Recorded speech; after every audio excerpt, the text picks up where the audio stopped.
السلام عليكم ورحمة الله وبركاته.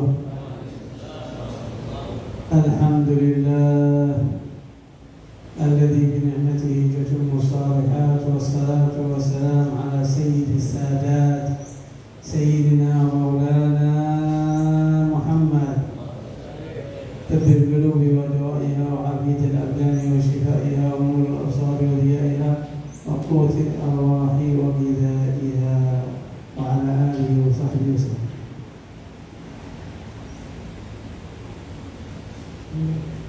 Bismillahirrahmanirrahim. Beliau pertama-tama mengucapkan salam hormat pada kita dan mengucapkan salawat serta salam pada junjungan Nabi Muhammad SAW, baik-baik junjungan Nabi besar, Nabi yang kita ikuti jejaknya, yang bisa menyembuhkan daripada hati kita yang penyakit menjadi hati yang selamat dunia akhirat.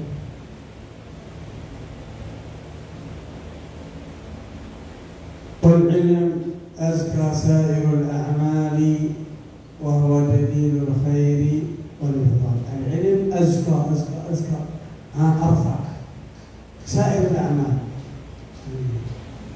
أرفع درجة العلم وهو دليل الخير والإفضال.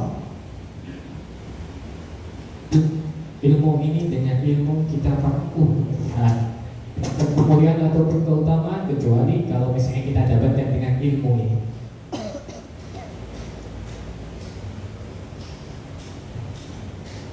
فالحمد لله أن شرفكم الله في هذا الوظيفة وهو طلب العلم، وبعد ذلك تكونون في وظيفة الرسول صلى الله عليه وسلم وهي التبليغ والتعليم.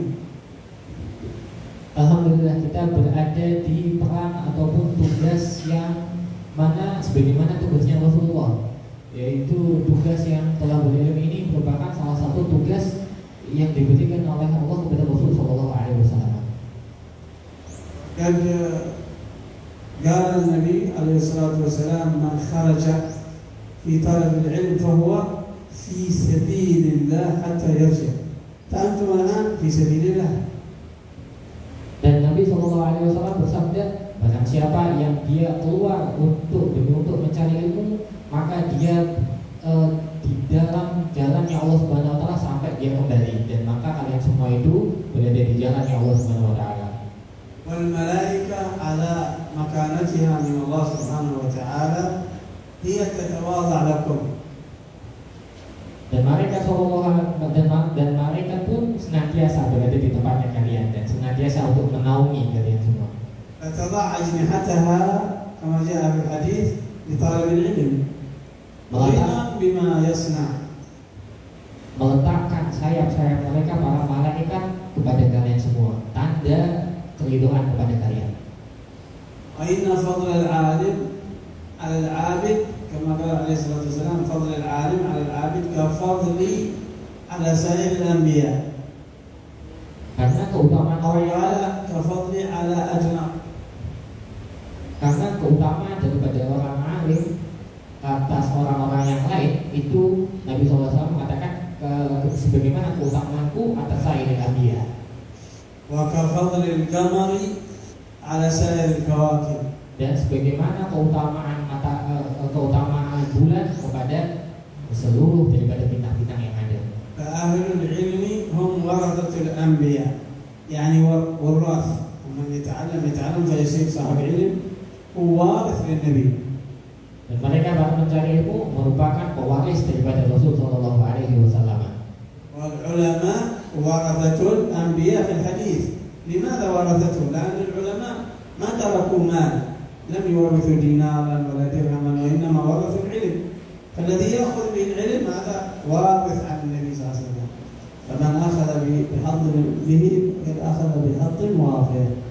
Karena kenapa demikian, mereka merupakan pewaris daripada para nabi, karena nabi tidak mewariskan dinar ataupun dirham, tidak mewariskan uang apapun, tapi Nabi SAW mewariskan yaitu ilmu. Maka barang siapa yang dia mengambil ilmunya Nabi, maka dia pewarisnya Nabi SAW.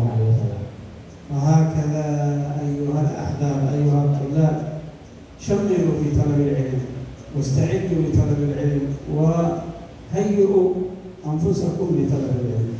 Nah, dan demikianlah wahai para pencari ilmu, maka kalian harusnya bergegas, bergiat di dalam mencari ilmu, sungguh-sungguh tekun di dalam mencari ilmu. ولا تخافون من الرزق. Dan kalian jangan takut akan rezeki. الله تكفل لكل المخلوقات برزقها تكفل عام. Allah Subhanahu wa taala menjamin rezeki setiap orang, bahkan itu secara umum, takaful am. وتكفل لرزق طالب العلم تكفل خاص. Jadi ada keistimewaan, Allah menjamin keistimewaan kepada thalabul ilmi, itu adalah jaminan yang lebih khusus daripada orang-orang awam. بمعنى أنكم من جميع المخلوقات تكفل الله برزقكم، ثم الله تكفل تكفل خاص بطلب العلم أنه ييسر لهم الرزق، ييسر لهم الرزق ما يهتمون به. فالتكفل الخاص يعني أن الله يسهل لطلاب العلم الرزق. Dengan makna kalau orang-orang awam itu memang Allah jamin untuk rezekinya dia bakal dapat sekian, Allah memang sudah jamin itu. Tapi kepada mereka para santri, para thalabul ilm, Allah akan memudahkan dia, lebih lagi gampangin untuk mereka. Karena keutamaan itu Allah bakal memudahkan dia di dalam mendapatkan rezeki. هكذا ذكر ذلك الإمام الحداد في كتابه النصائح الدينية. Demikian yang disebutkan oleh Imam Al-Haddad di dalam kitab Nasha'ih Diniyah. هذا الكلام. Ucapan tadi yang dikatakan oleh beliau itu dinukil daripada ucapan Imam Al-Haddad di Nasha'ih Diniyah. فما عليكم إلا أن تشمروا تستعدوا تقووا في طلب العلم سواء واحفظ من كل فن متنا من كل فن متن حفظ من حفظ المتون حاز الفنون. Nah ini dia kata beliau, makanya buat kita nih, maka kalau misalnya sudah ucapan itu diungkapkan oleh Imam Al-Haddad kepada kita, ya mana lainnya kecuali kita itu berusaha giat di dalamnya, tekun di dalamnya. Dan beliau juga ngasih pesan supaya kita itu menghafalkan setiap matan di setiap bidang keilmuan. Kita pikir punya matan apa, kita hafalin. Kita hadis, ilmu hadis, kita hafalin matannya. مثلا في متن في علم النحو احفظ الإجرومية أول متن. Kalau misalnya kita di dalam bidang ilmu nahwu, ya kita hafal Jurumiyah, itu merupakan pokok daripada pelajaran nahwu. في علم الفقه مثلا الرسالة الجامعة أو السفينة. Di dalam fikih, ya sebelumnya kita juga menghafalkan sebagaimana risalah jamiah ataupun safinah. في علم الحديث إما حديث 40 النووية أو مختار الحديث تستطيع بدل تتكلم عربي. Dan kalau misalnya di ilmu hadis, ya kita sebagaimana kita menghafal 40 Nawawi atau Mukhtarul Hadis, sehingga kata beliau memudahkan kita untuk kita mengucapkan kalimat berbahasa Arab. في علم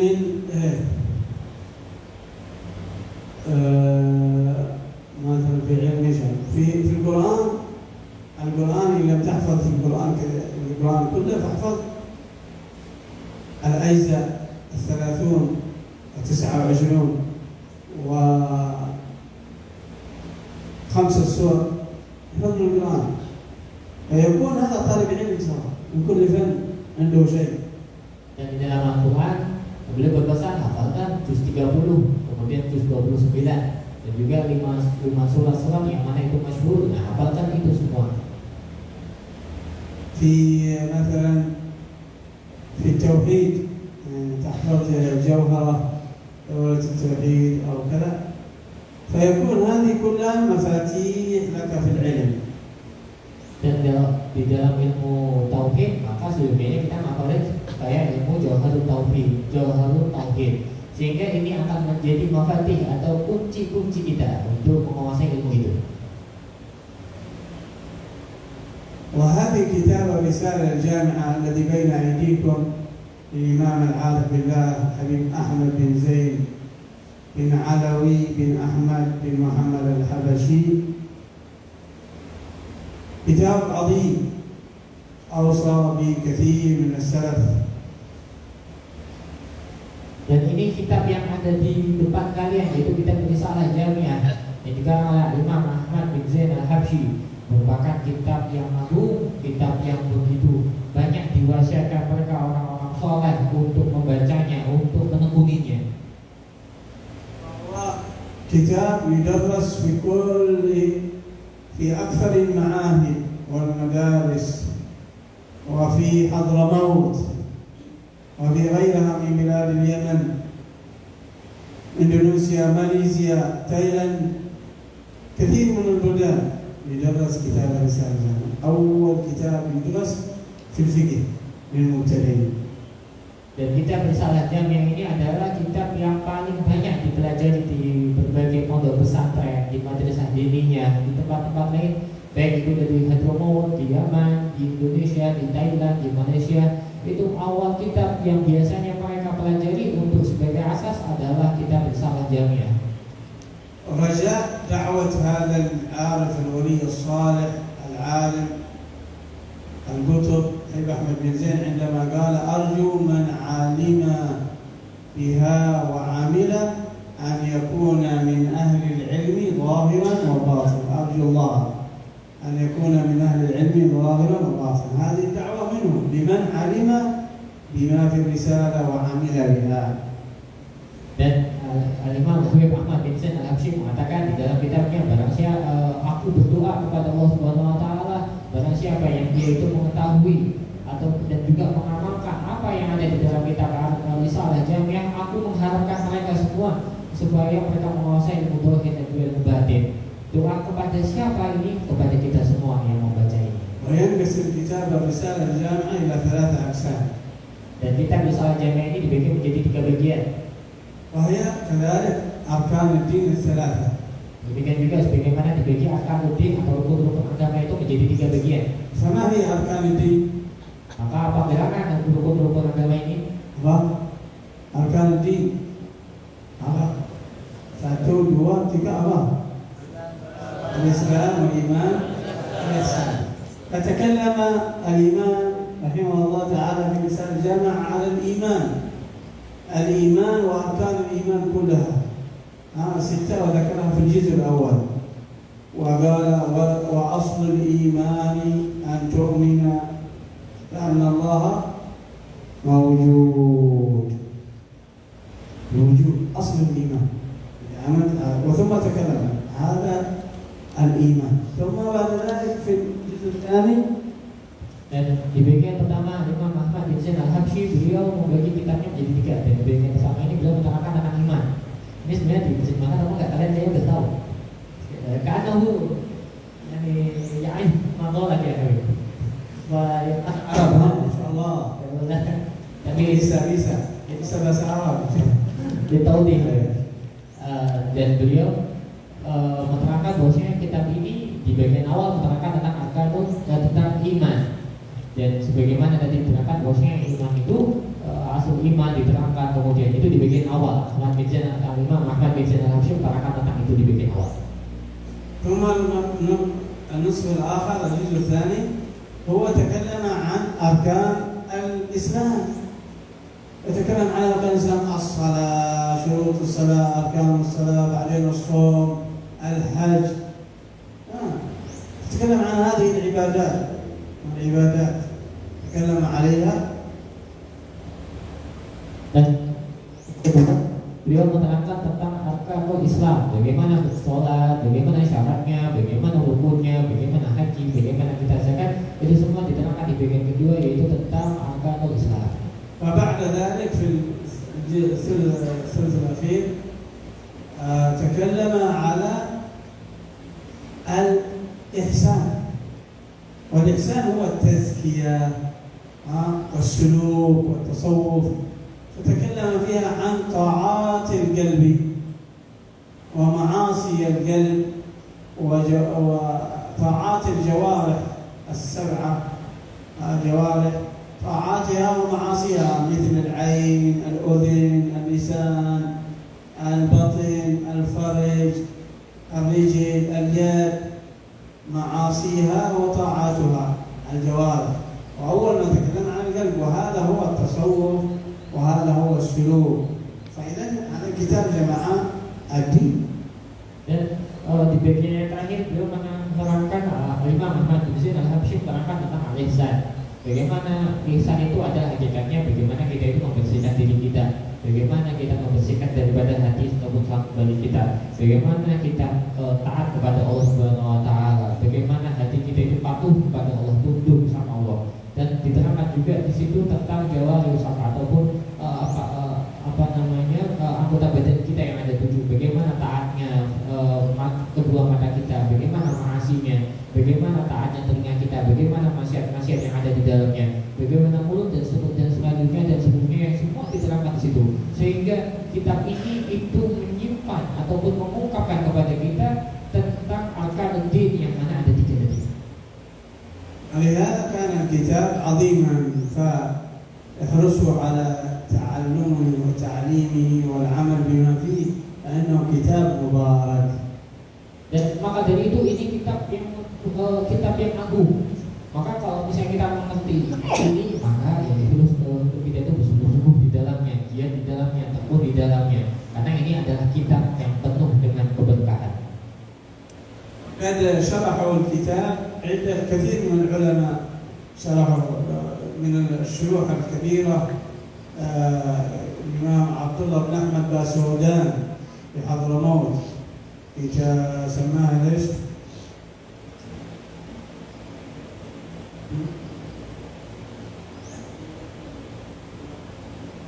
الإمام عبد الله بن أحمد باسودان له كتاب شرح كبير جدا وهو من العلماء المتقدمين فسماه الدلائل النافعة أو شيء.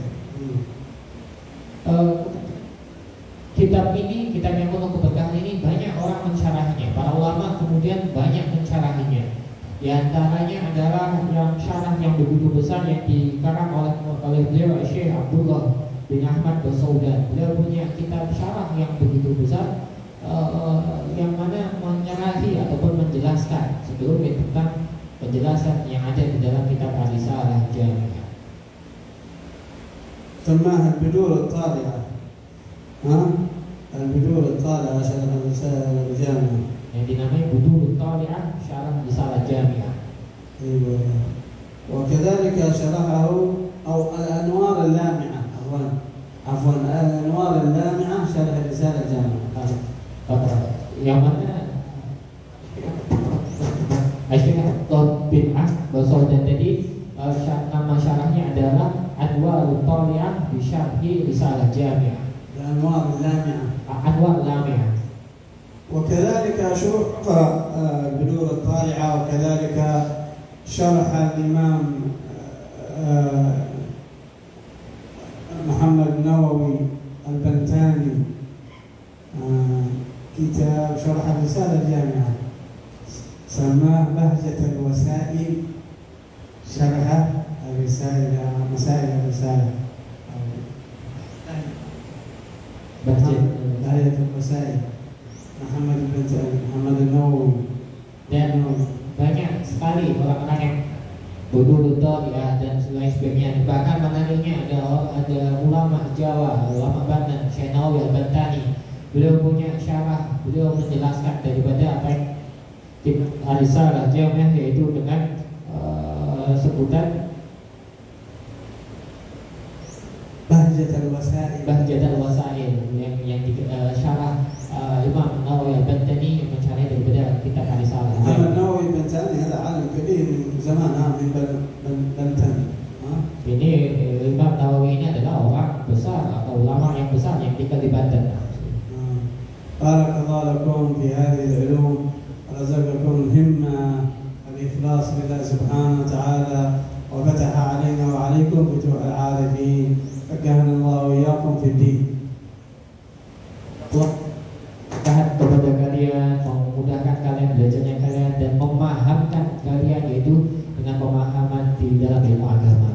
فإن صحت لنا الإجازة نجيزكم في هذا الكتاب كتاب الرسالة الجامعة بتعلمه والعمل بما فيه وتعليمه إجازة شيوخنا لنا إن صحت لنا الإجازة أجزناكم في ذلك.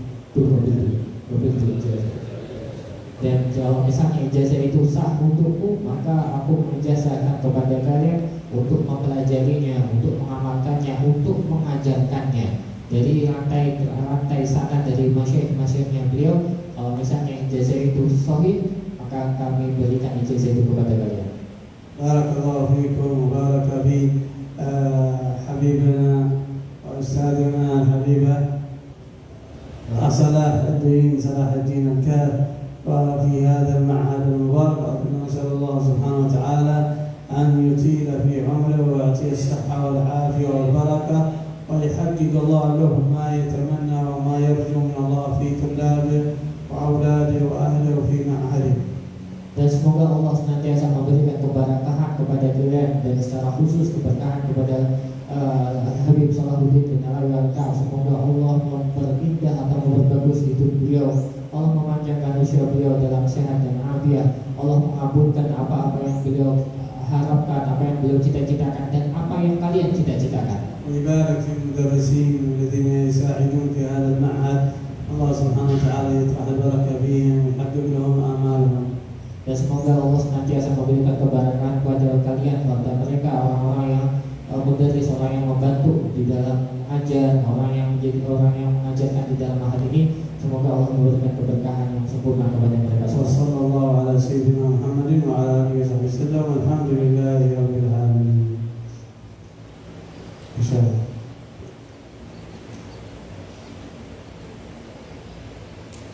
Jazakumullah khair. Mudah-mudahan hari ini hari yang penuh berkah buat kita. Ini adalah hadiah min Allah. Ini adalah man min Allah di nuzul Habib fi hadal majlis mubarak insyaallah. Dan ini kemuliaan dan keistimewaan buat kita semua. Kita langsung berhadapan di hadapan guru mulia, langsung dari cucunya, dan kita sudah dapat ijazah tadi. Dan satu hal yang kita minta pada Allah, mudah-mudahan bermanfaat ilmunya. Bagaimana?